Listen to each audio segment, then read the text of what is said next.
From CRI Simple Numbers, this is Profitability Playbook, the Simple Numbers Podcast, a podcast for those who champion market growth and anchor the nation's economy, small businesses, and entrepreneurs. Hey there, welcome to another episode of the Profitability Playbook Podcast. I'm Mike Maxson, that's Brandon Gray, and we have Greg Crabtree back in the house, a rare appearance, so it's nice to have him here, and he brought a guest along with him, Mr. Gad Allon, who is the director of the Jerome Fisher Program in Management and Technology at EO Wharton. So he's much smarter, definitely smarter than me. I'll second that. Yeah, right. Yeah, Brandon too, for sure. But Greg, first of all, Gad, thank you for coming on. Greg, so real quick, everyone who's listening, Greg's just like, you know how Oprah's like, hey, you get a car. That's Greg. He's like, you get a podcast. So next thing we know, we get a pop-up like, hey, I'm having Gad on as a guest. And we're like, I looked him up. Super impressive guy. Great stuff you're putting out, and I can't wait to hear more about it. So Greg, what prompted this, my man? And take it from here. Well, Gad is one of the esteemed professors at Wharton Business School, and I've had the great pleasure of being the EO chair for that our 1 week long program that Entrepreneur Organization has there, and got to know Gad and David Wessels, their other lead professor, on that program. And I'll tell you, I enjoy going every year just because I keep learning something new, every year, and it's been just a great process. And in this, having completed our latest program a couple of weeks ago, Gad talked about a subject that I think is extremely important, especially for entrepreneurs and growing companies to understand the distinction of.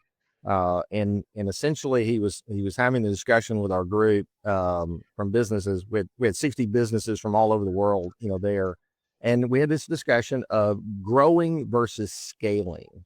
And of course, that was just one nugget of wisdom, Gad, that we want to get your input on. But first, kind of give us an idea of kind of what you were the point you were trying to get across to folks on that concept. Yeah. So first, it's great to be here. Thanks for the invitation. So this is a topic that, the difference between growth and scaling is a topic that occupies a big part of my time and share of mind. I think about the following. So when what is growing? Growing is when you're increasing revenues and costs at the same rate. What do I mean by that? If you need to put 80 cents to make $1, another 80 cents to make another $1, and then another 80 cents to make another $1, that's great. Don't get me wrong. I mean, you're growing and you have nice gross margins, but you're not scaling. When I think about scaling for me is when you actually put 80 cents to make $1, but now you need to put only 65 cents to make the same dollar, and only 40 cents to make the next $1. Or put differently, maybe you still need to put the same 80 cents, but now you make initially $1.50, and then $2, and then $3. So basically, to me at least, when I think about what scaling is about, it's about the ability to actually translate growth into a deeper and deeper moat. How do you make sure that when you are investing in growth, because we know growth, first of all, you have to grow, but growth always comes at a cost. How do you make sure that you're doing that and getting deeper and deeper separation from the competition? Yeah, and the concept you mentioned, that the moat, it kind of give everybody a mental framework of what you mean by building a moat. Yeah, great question. So when I was in school many years ago, we used to call that barriers to entry. But then Warren Buffett came a few years ago and use the term moats. And the way he described it, he said, when I invest in a firm, I want to look at the firm as a castle. And I want a castle with a big moat around it. Well, what's the main idea here? The main idea is that as a business owner, you want to make sure that your investment today compounds over time, right? You make sure that you create a separation, a bigger and bigger separation between you and the competition. Because the idea here is quite simple. If you need to every single day compete on every single customer, that means that you can never invest in the long run. And that means also that the value of your business has a very, very low terminal value. Why? Because the moment you're done, immediately all your customers are going to run away. Yeah. So how do you build such a moat? Multiple ways. Either you manage to get deeper relationship with your customer, like what we call switching costs, customer stickiness, that it's harder and harder to disconnect. Lower cost. learning curve where you actually learn how to do things better. But the notion of a moat, to me at least, should be front of mind for every business owner, every manager, every entrepreneur. Because the question is, how can I make sure that when I got a customer, I don't need to frighten the same customer the next time again when it's the next deal? Yeah. So one of the things I always fight against is, taking anecdotal information and the over application of it. Yeah. And certainly the idea of scaling is an easy to understand thing in technology businesses. But what I was always fascinated, I mean, you work with a lot of non-technology businesses. They may deploy technology as help to build some of that moat and create scaling. But give us, in your experience of working with all these different companies, what's some examples of scaling that wasn't a software business? Yeah, let me usually give examples that just most people know. I'll use Chipotle, and Chipotle is by definition, if you think about Chipotle, Sweetgreen, most of these restaurant chains are not very scalable. Why they're not very scalable? You need to open more and more locations. Usually, the supply chain is very lean in these organizations, right? They usually outsource most of that.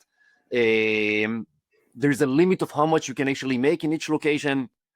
So ultimately, I think there is, the ability to actually scale them. The way they scale is primarily by adding location, which increases linearly, which means that the revenues and costs increase in the same rate. And then you see someone like, the current CEO of Starbucks, when he was a CEO of Chipotle, you actually, and I like the way you put it, it's really about looking at the numbers. And when you look at the numbers, you look at what Chipotle did, you can actually see how they took their business and made it much more scalable. Now, how do you make it more scalable? Chipotle, right? You say basically, how do I take the same set of assets that I have, but now add another channel or another vehicle, so to speak, to actually try to make sure that the cycle time actually becomes much faster? How do I add mobile payments and mobile ordering? And what you can see is that unlike all other firms, they actually managed to actually see the king. You see actually how the revenue start increasing without the cost actually increasing at the same rate. So that's, I think, to me at least, the main question here. You see it also, I'll give an example for half technology, half not, but you see it with Tesla, right? Tesla, to me at least, is a model for a manufacturing firm. And you can see massive investment in capacity, but now riding the cost curve, making them more and more competitive. Mm-hmm. Now, you can see the limits of that as well. And the reason I'm giving these examples, I know that the listeners are not at the scale of Chipotle or Tesla, but these are firms we all know. And so, for me at least, that's really the question of how do you, many firms are reluctant to make these investments, but that's the core of scaling. The core of scaling is to actually make that investment and then be very methodical. And how do I ride the cost curve down? Well, and I think we see it, the way I was describing it to a group I was talking to this week is, you may not be a software business, but you have a moment of scaling that gets you to that optimized place in your business like Chipotle did. Because obviously I would think, and you would know better than me, they probably got to that point of optimization. And from there, then it's going to be linear growth, in terms of volume. Exactly. Yeah. Exactly. Right. So there is a point where you can only go through that many people stand in line. Now you have to think about what's the next constraint. Yeah. And the next constraint is really, as you said, can be solved using technology. Yeah. That part's really cool. Giving, one of the segments that you did for our class that we had, was really talking about how to get operational efficiency, which, for those of us in simple numbers, we believe in that labor efficiency ratio, getting more and more output. And you even brought up to the class one of our favorite companies, Powell Sudden Service. I mean, we just love those guys, and David McClaskey, who now runs the Business Excellence Institute. I mean, you talk about just amazing ability to get to that point, to then just be an operational juggernaut. Give us some ideas though, given this current marketplace of labor and business demand and those things. What are you seeing as the current trends that people can take opportunities from, and then maybe even the dangers to be prepared for that you may not be seeing? Yeah. So two things. I think you mentioned technology, and so I'll talk about two different trends we see. So one, you mentioned Pals, so let me go back to that. Pals is actually a great example for a business that built operational excellence, I want to say, over almost like decades. The core idea is the Toyota production system, right? I mean, but you can see how there is this notion of emergent order. What does that mean? Every single activity was refined year over year over year. Everything was managed to ultimately, it's not that there was a McKinsey consultant sitting there and saying that's the best way to build that chain. It was actually step by step of trying to improve that and building that operational excellence. And, definitely in a difficult economic times, which we are getting into, that discipline of continuously looking for where there's opportunity to improve, whether it is improving the face-to-face ordering, whether it is making sure the layout is perfect, whether making sure that you're doing cross-training, that's just the basics. These are the things that will work. But I want to go back to the technology. But the one thing that I see more and more is shortage of skills. And so I see many firms that are adopting technology, not so much because it's cheaper, but primarily because there's just shortage of skills in supply chain, shortage of skills when it comes to actually operators. And so I think what we will see over the next few years is firms will have to adopt more technology, primarily not as a differentiator. That goes back to our discussion, but primarily as an enabler. Differentiation for most of these businesses still are what is like time, consistency, like the customer service. But behind the scene, you have to have technology, just because I think labor is going to be more expensive, harder to find, harder to train, less willingness many times to do the hard work. All of these things are not going to be solved. And so I'll give an example. I see firms now that have, many times I just saw firms recently, $500 million in supply of revenue. So fairly big business. The entire supply chain is managed by one person on Excel. This is not sustainable, right? So they will have to replace it with some type of technology, just because this person is going to retire in a few years. They might be able to call them once in a while from Florida to take a look, but that's not going to be a long-term solution. So we'll see more and more of that. Again, not for that firm, technology is a differentiator, but an enabler.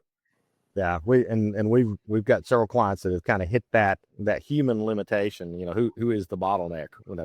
In that process. Given, so a lot of these process improvements. I mean, certainly, PALS would be a great one. Like you said, that was a process that was honed over many, many years. Kind of speak to our audience of how do you manage, though, in times like this that are a little bit disruptive with the back and forth of the tariff discussions, an economy that sometimes is a little stuck in the mud, in those things. So any insights in terms of how you manage in the near term, yet with an eye on the long term? Yeah, it's a great question. If I can put a plug, I have a newsletter where I write about exactly these topics. And I wrote exactly this weekend on that topic. I took Apple as an analogy, but I think hopefully it was useful for everybody. And my thought was exactly that. I think we are in a time that I call radical uncertainty, where you wake up every day and what you thought was true yesterday is no longer true. I give the example of Apple airlifting 1.5 million iPhones from India. Very, very few firms can actually do anything even remotely close to that. Apple having the ability to lobby, very few firms that I know have the ability to do that. So what were my recommendations? My recommendation was primarily to engage in an exercise that I call scenario planning. And I'm sure many people are familiar with that. Scenario planning basically says you can't predict the future, but you have to imagine the future. So try to think about what are the future possible, like, completely deglobalization. So you cannot anymore outsource where you're currently, bring raw material where you bring from. Going back to the previous world, and basically try to imagine what are the set of actions, exactly to your question. What are the set of action you need to take now? And what are the set of action you need to take later if this is indeed the scenario that emerges? I call it planning without predictions. But to me, at least, I want to take two things. One is first of all, I think it's important to take more short-term decision at this point. Long-term commitment are just really hard because we really don't know where we're going. The second thing is to think a little bit about, I usually don't like firms to wait, because I don't believe that waiting is usually a good strategy, primarily because many times there is no value of waiting unless there is more information. But now more than ever, I think there is some value in waiting, but ask yourself, you're waiting for what? Are you waiting for a piece of information? Are you waiting for a decision? What are you waiting for? And that actually allows you to crystallize a little bit what's the timeline for your decision making? Yeah, I actually just finished a call with a client right before I jumped on here, and that they had a abnormally soft Q1, and they're in an industry that's related to the construction industry, in the sense that, there's a lot of waiting exactly in that industry going on, because there's uncertainty of, will this project cash flow? Can we get financing for it? What's going to happen? And yet here, they're largely a service provider, to that industry, that you can easily cut labor, but you can't easily add it back. Yep. And so to your point, we're having to develop these waiting scenarios of saying, here is a financially safe place to wait, but if it goes worse than this, we've got to actually make some other decisions. And then how long are we going to sit here and not be even close to our minimum profitability target, to then say, if this isn't going to clear, then how long are we going to last there? And generally I try to get it to where, as long as I'm not burning capital, I can wait a little longer. And then what I actually then tell them is exactly what you just said, is I've got to shrink my focus to the near term and say, listen, I don't care what this calendar year's plan was. The calendar is already ruined. What we're going to start to focus on is rolling 3 performance. We got to get narrow and say, this is a response to the market. So any comment to that, or anything else we can tell them to, how to manage, through that? No, I love that the perspective on the rolling 3. I think I'm giving an example of Apple, just to say big businesses that have significant intelligence units struggle with that. The small businesses have to optimize for the short term at this point. Yeah, that's cool. Well, cool. Well, any other insights? So like I said, our client base they're all privately held businesses, just all kinds of industries. We don't make a focus in any one. Of what you see every day with the marketplace that you're plugged into, any other guidance that you would give to that private business owner, given the current economic conditions? Yeah, I think this is actually times where actually private businesses in many ways have one big advantage, which is you don't need to optimize for the times that the market reacts. Yeah. Right? I mean, I'll give an example. In my class, I have a great speaker that comes from a fairly big family business, but a privately held business in Pennsylvania here. And one of the main comments that they bring is, compared to all other speakers that are either VC backed or public firms, is their ability to, first of all, lean back on the family values whenever they need, and actually use that as a way to motivate employees, a way to actually make sure that everybody's aligned, but also to make sometimes a counter decision where the market is actually overreacting. And so take a long view sometimes where again, primarily if they have the backing and they have the cash flow to weather the next few jumps, many times allow you to actually say, we're optimizing for slightly long term. We don't need to make longer term decisions, but it's an ability for us maybe to lean forward and take some of the customers that some of the competition dropped.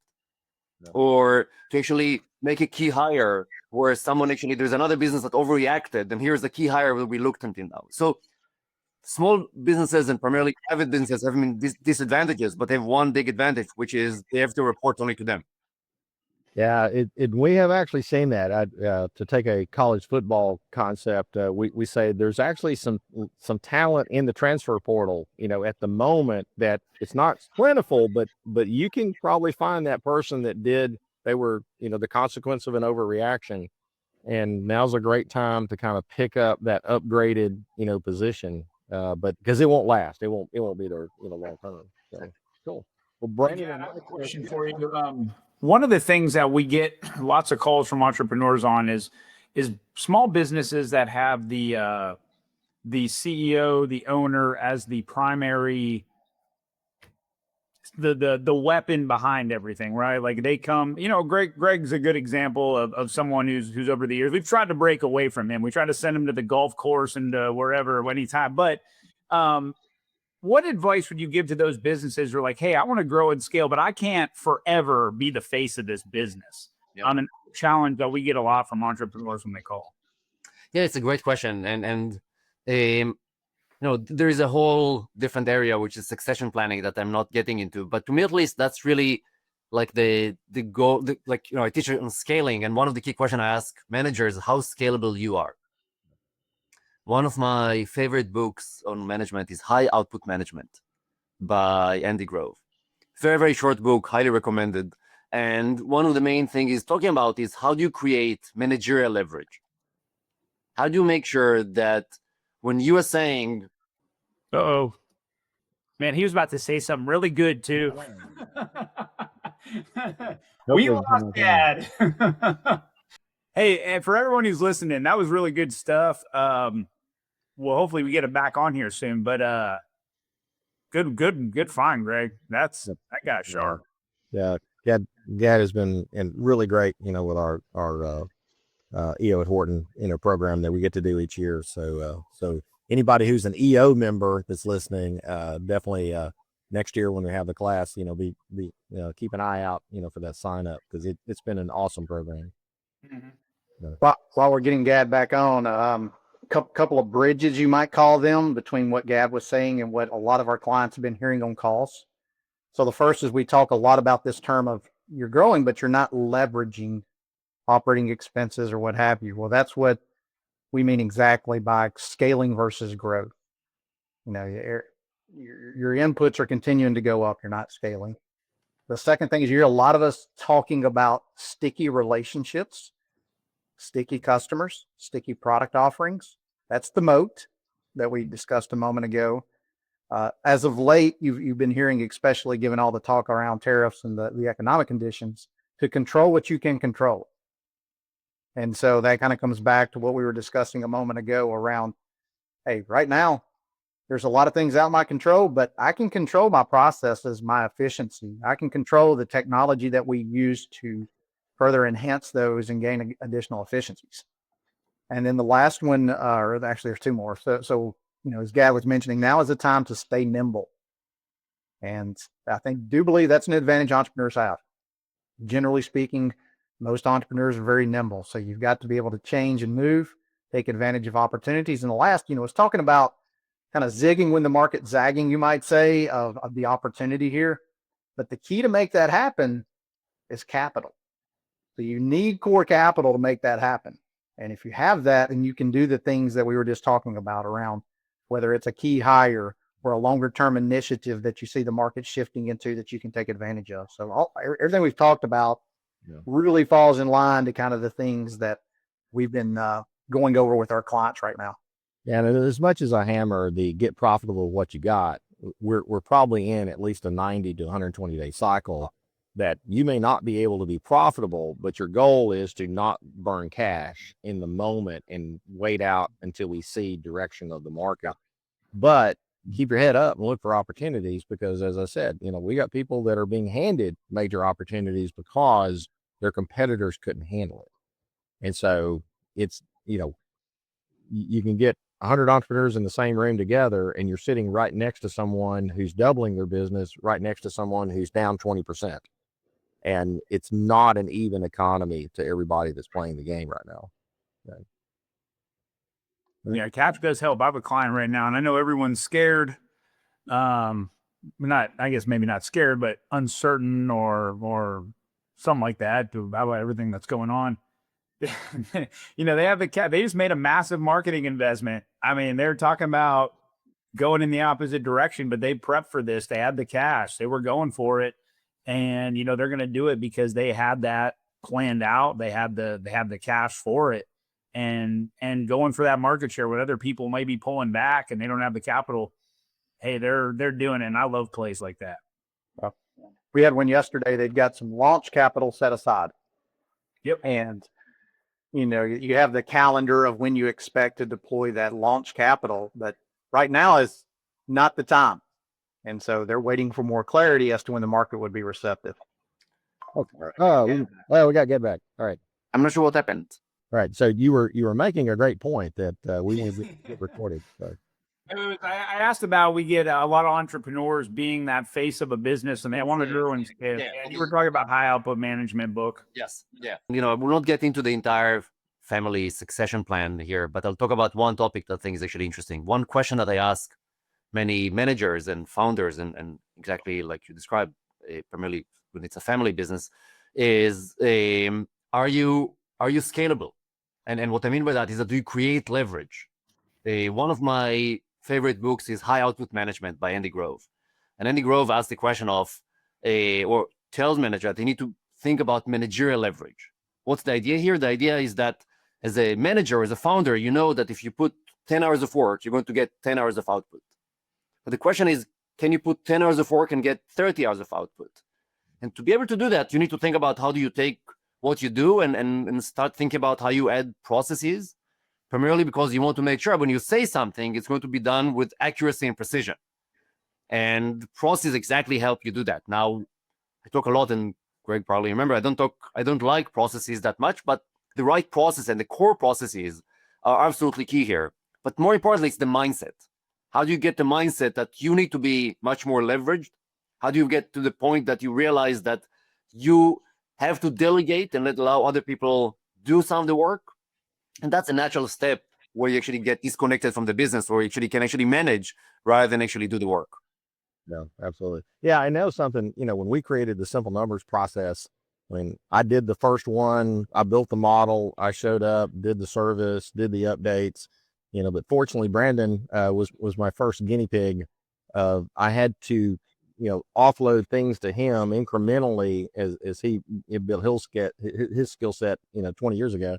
And then fortunately he is better at developing systems and processes than I am. And so now he's the one that has built, our incredible training program that we can create a simple numbers consultant, because we have a unique view of how we see things that's not taught in school. So yes, the foundational things that are taught in business school is fine, but our approach and our focus, we had to productize it and we had to break it up into its pieces. And that doesn't happen overnight. And you gotta get the right people, that jumps into that process as well. And boy, that is the long-term view, that long view of that is something that a lot of people just don't have the patience for. Yeah. And they will fall, just hopefully they fall forward as they're doing that. Yeah, absolutely. Yeah, cool. All right. Well, I know you've got a meeting coming up, so appreciate it so much, Gad. Addison, we'll definitely reach out. This will hopefully not be the last time you join us for this. Oh yeah, this was great. Thank you. Really enjoyed the conversation, guys. All right, thank you. Awesome. Well, hey, everyone, thanks for listening. This concludes this guest episode here. Me and Brandon will be back next week, and I'm sure we'll have another topic, and Greg will be kicking us over another guest. So thanks again. If you want to know more about driving sustainable profitability for your business, or are interested in learning more about CRI Simple Numbers, please visit our website at simplenumberscri.com. Thanks for listening to this episode of Profitability Playbook, the Simple Numbers podcast. You can subscribe to Profitability Playbook on Apple Podcasts, Spotify, or wherever you prefer to listen to podcasts. If you liked what you heard today, please leave us a review.